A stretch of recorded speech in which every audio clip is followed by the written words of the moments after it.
ಮಾಜಿ ಸಂಸದ ಪ್ರತಾಪ್ ಸಿಂಹ ವಿರುದ್ಧ ಸ್ವಪಕ್ಷದಲ್ಲೇ ಆಕ್ರೋಶ ವ್ಯಕ್ತವಾಗ್ತಾ ಇದೆ.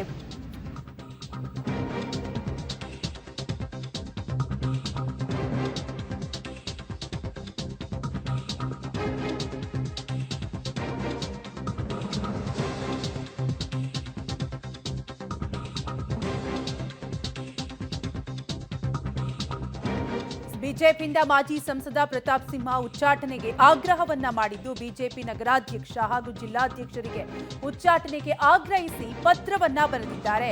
ಬಿಜೆಪಿ ಎಸ್ಟಿ ಮೋರ್ಚಾ ಮಾಜಿ ಅಧ್ಯಕ್ಷ ಪ್ರೇಮ್ ಪತ್ರವನ್ನ ಬರೆದಿದ್ದು ಒಟ್ಟು 12 ಕಾರಣಗಳನ್ನ ನೀಡಿ ಸುದೀರ್ಘ ಪತ್ರ ಬರೆದು ಮನವಿಯನ್ನ ಮಾಡಿದ್ದಾರೆ.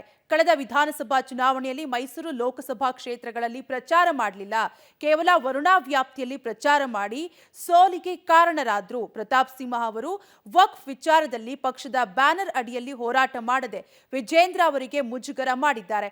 ಇನ್ನೂ ಅನೇಕ ಕಾರಣಗಳನ್ನ ನೀಡಿ ಒಟ್ಟು 12 ಕಾರಣಗಳನ್ನ ನೀಡಿ ಸುದೀರ್ಘ ಪತ್ರ ಬರೆದು ಉಚ್ಚಾಟನೆಗೆ ಆಗ್ರಹವನ್ನ ಮಾಡಿದ್ದಾರೆ. ಬಿಜೆಪಿ ಎಸ್ಟಿ ಮೋರ್ಚಾ ಮಾಜಿ ಅಧ್ಯಕ್ಷ ಪ್ರೇಮ್ ಪತ್ರವನ್ನ ಬರೆದಿದ್ದು ಈಗ ಸ್ವಪಕ್ಷದಲ್ಲೇ ಆಕ್ರೋಶ ವ್ಯಕ್ತವಾಗ್ತಾ ಇದೆ ಪ್ರತಾಪ್ ಸಿಂಹ ಅವರಿಗೆ.